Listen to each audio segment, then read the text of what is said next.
Hello everyone.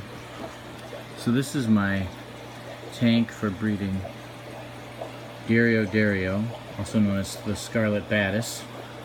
This is a tiny fish, nano fish from India. The males are beautiful. They are blue and red striped. They max out at about an inch. Females might get an inch and a quarter. I just spotted my first fry in here. It's pretty good size already for a fry. You see it back right by the sponge filter suction cup. Let's see if I can get it to focus on the fish. There it goes a little bit. There, you can see them right there. So I'm hoping there's more in there. This is the first one I've seen.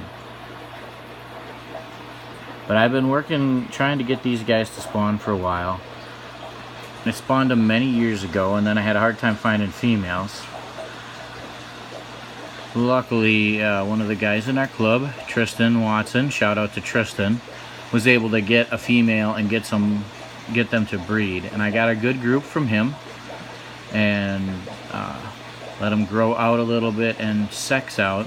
And then I kept a male and 3 females in this 20 gallon long tank here, and just kind of fed them, provided some plant cover, a few cave-like structures because the males will guard them in the cave from what I've heard, and waited. I actually don't do a lot of water changes on this tank. There's a lot of plants in here and very low bioload because these guys are tiny. So you've got 4 fish that are at most they're an inch long, and they don't produce a lot of waste. The snails that are in the tank probably produce more waste than the fish do. But I'm going to see if I can find some of the adults for you. There's one of the females underneath this log here. There she is. So I'm zoomed in. I'm going to zoom out a little bit so I can get it to focus on the fish. The females don't have a lot of color. Pretty drab looking. But they're really hard to find because a lot of times when they're imported, they don't send the females, they only send males. So sometimes you might get a female that sneaks in with a shipment, but they're not very easy to find. I don't see the male right now, unless that might be him colored down right by the sponge filter, but that could just be another one of the females too.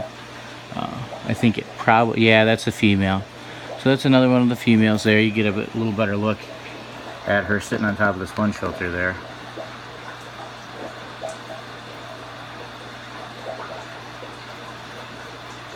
So, not sure where the little guy went. He's probably hiding back there behind that sponge filter tube. So hopefully I'll be able to find some more and turn these in for my club's breeder award program. And if I can breed them regularly, hopefully I'll be able to distribute some more females to people. So I know there's a lot of people looking for them. Not seeing any more little fry right now, but just back out, give you guys a shot of the tanks. I got a piece of driftwood in here, lots and lots of Java moss on there. Starting to get a little hair algae, but it's not getting out of control, so I'm not too concerned. Got some Java ferns in there. That little tube's supposed to provide a cave for the male. I'm not sure if it helped.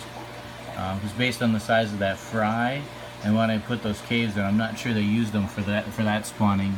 I can't remember how long ago I put the caves, these little PVC caves in there, but maybe it'll help accelerate spawning in the future. So we'll see. Another piece of driftwood here, a little bit of Java moss on it, but more Java fern. And I just threw this Anubias in there. I need a place to stick it, but it's fine. It's not hurting anything. It's growing, so provides more biofilm for the little guys to graze on. Primarily I feed this tank powdered foods because even the adults can't eat real big food, and they're not real big on prepared foods. So Cyclops E's I feed a lot. I'll feed microworms when I have a microworm culture going, which I need to restart mine. I don't usually do a lot of brine shrimp, but I fed frozen brine, frozen baby brine, and frozen rotifers in here before, but primarily I'm using Cyclops E's right now. And that's what I used when I spawned them many years ago too. So that seems to be a really good food for these guys. It's hard to find now, but you can find other versions of Cyclops foods. So that's what I would recommend, something real small. So I realize this might not be the most exciting video because I didn't get a lot of shots of the fish, but it's exciting because I have a fry and I'm hoping there's more. So it's exciting for me. And hope you enjoyed this, and maybe gives you an idea of how to set up your tank if you want to try to work with Scarlet Batis. I'm sure you could do it in a smaller tank. I'm sure a 10-gallon would work, probably even a 5-gallon. They're not very big fish. So I encourage you to look up the Scarlet Batis, find some pictures of the males, so you'll see what I'm talking about, because I can't find the male, which I'm hoping that means he's in a cave somewhere guarding some eggs. Thanks for watching.